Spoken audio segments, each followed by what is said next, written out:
A perfectly smooth, irresistibly glossy frosting packed with a depth of flavor that'll leave you craving for more. A no cream, no chocolate, dreamy frosting. So if you want to learn how to make it, then just keep watching. Start by taking a clean dry saucepan, to which we will add the coconut milk. You can also take full-fat regular cream if you prefer. To this we will add the unsweetened cocoa powder and caster sugar. I'd suggest you avoid using the regular granulated sugar as it takes longer to melt. Give it a quick whisk to help dissolve the cocoa. Now place the pan over low heat and let the sugar dissolve gently. Keep stirring, ensuring to keep the bottom from burning. Once the sugar has dissolved, we will now add the rest of the ingredients. That is the butter, a dash of coffee powder for that extra depth of flavor, and just a pinch of salt to balance it all out. Continue stirring on a low heat. The key is to make sure you don't let the mixture boil. You'll know it's ready when the mixture starts to leave a visible drizzle from your spatula, and it doesn't look too runny. Once done, take the pan off the heat and add the vanilla essence. You can skip this if you like.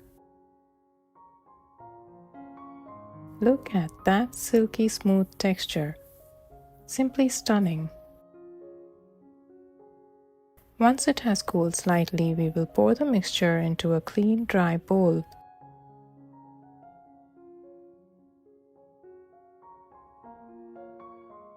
Give it a gentle tap to remove any air bubbles there might be. Finally, cover it with a cling wrap. Make sure to press the cling wrap so it touches the surface of the frosting. This prevents it from forming a skin on the surface while it cools in the fridge. I'd suggest for best results you should refrigerate it overnight, but 2 to 3 hours will do if you're in a hurry. Once you take it out of the fridge, give it a gentle stir to bring out that silky shine. And there you have it. Your luscious frosting is ready. It's smooth, silky, and perfectly glossy, with a rich texture that spreads like a dream. The shine and depth makes it look just as indulgent. You can pipe it out with a star-tip nozzle like I've shown here, in any pattern you like, or simply spread it directly on your cake. Or you could even use it as a decadent center filling for sandwich cookies, and you'll have an amazing, irresistible treat for your little ones too. I hope you get to try this recipe. Let me know how it turns out in the comments below. And now we'll be learning the basics of a perfect buttercream that's required for any dessert that you may want to make.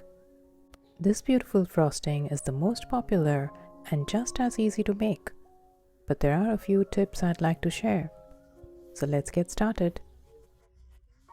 To make this basic buttercream, we will need some room temperature butter, along with store-bought icing sugar, which contains maize starch, and some cold milk. The first step is to ensure your icing sugar is well sifted. This only helps to make the buttercream even more smoother without any lumps. Next, we will take the room temperature butter into a medium-sized mixing bowl. It's important to know that it should be soft enough to cut through the whisk blades, but firm enough to maintain its shape. We will need to whisk it for a good 4 to 5 minutes, which may seem like a very long time, but it's a crucial step, so don't skip it. And make sure to scrape the sides of the bowl as you go. Notice the butter has now changed its color from pale yellow to pale white. It has also doubled in volume. This is exactly what we're looking for. Once you've achieved this consistency, we are now ready to add the icing sugar. Take about a quarter cup of icing sugar at a time and whisk it for about 2 minutes. And whisking it for about 2 minutes between each addition is the key to smooth buttercream. An important tip to note here is that your home ground powdered sugar would not work in this case.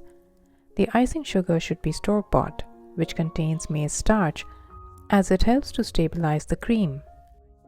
The ideal ratio to butter and icing sugar is 1:2, but the one I'm showing here gives a more smoother and less sweeter aftertaste as compared to the store-bought ones. Finally, with the last batch of icing, we will mix in about a teaspoon of milk and make a smooth paste before adding it in. This method helps to get the super creamy texture I mentioned about. This recipe may not have many ingredients to work with, but following every step is quite crucial if you want to achieve the gourmet style taste that simply melts in your mouth. Finally, adding in a 1/4 teaspoon of vanilla extract or any flavoring of your choice. We have now achieved the ultimate creamy, silky, smooth buttercream.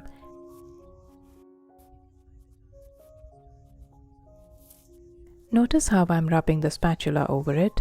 This is to make sure there aren't any air bubbles trapped in it. Now the final test is to scoop a dollop of cream and see that it shouldn't fall off when overturned. That's a thumbs up.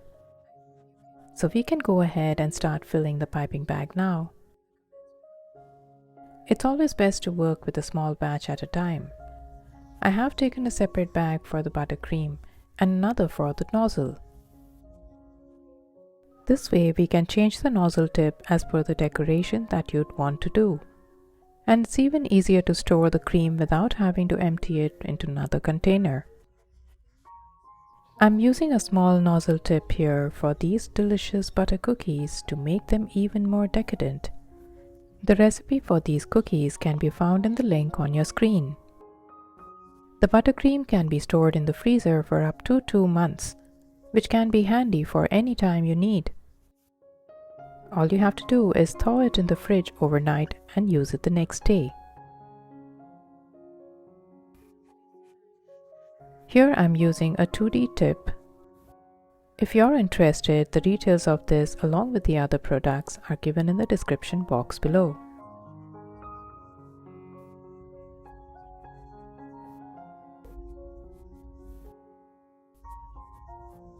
I hope you found this video helpful. Thank you for watching. Do let me know when you give it a try.